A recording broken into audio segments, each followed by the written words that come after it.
What's up gang, ici Coach Gab, IFBB Pro. Quelle est la différence entre le MK677 et l'hormone de croissance? Dans le fond, le MK677 est un SARM, mais en réalité, ce n'est pas vraiment un SARM, c'est un GH-reline tel que le GHRP6, GHRP2, l'ipamorelin, l'hexarelin et plusieurs autres. La différence entre le MK, le GHRP2, GHRP6 et les autres peptides, c'est que le MK a une demi-vie de 24 heures et il est pris par voie oraux et non sous-cutanée. Dans le fond, le MK stimule la GH-reline qui va stimuler l'hormone de croissance par l'hypothalamus. C'est prouvé que le MK peut augmenter la IGF-1 de 87 %, ce qui équivaut à 2 unités d'hormone de croissance. Je n'utilise pas le MK677 pour augmenter mon hormone de croissance. Je l'utilise pour m'aider à manger off-season quand j'atteins un niveau de calories hyper élevé et que je suis plus capable de manger. Ça va me permettre de briser des plateaux et de pouvoir manger.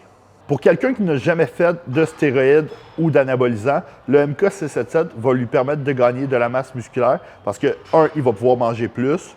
2, ça va augmenter son hormone de croissance et son IGF-1.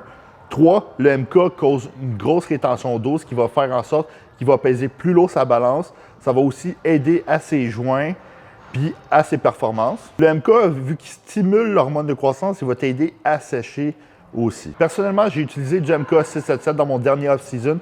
J'étais à 7000 calories à mon pic. J'avais plus d'appétit, alors j'ai rajouté du MK677, ce qui m'a permis de continuer à avoir de l'appétit.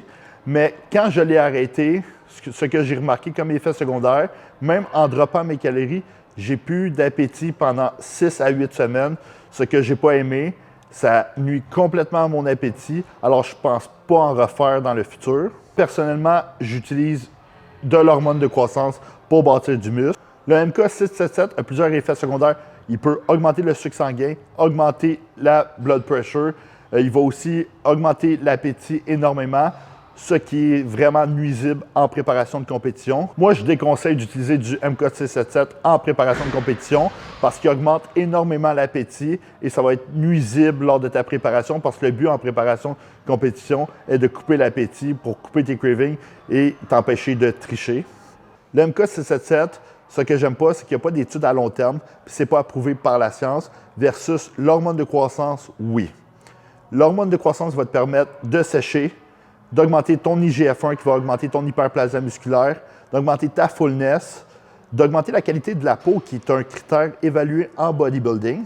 Personnellement, je ne connais aucun bodybuilder pro qui utilise du MK677 pour bâtir leur physique. Ils utilisent tous des hormones de croissance. Ils rajoutent comme moi du MK677 quand ils plateauent puis ils sont plus capables de manger pour augmenter leur appétit. Fait que résumé pour aujourd'hui, le MK677 n'est pas prouvé par la science. Fait que moi, je recommande l'hormone de croissance en priorité, le MK677 en second. Fait que si tu as aimé la vidéo, juste à liker, commenter, partager, puis n'oublie pas de t'inscrire à ma chaîne YouTube.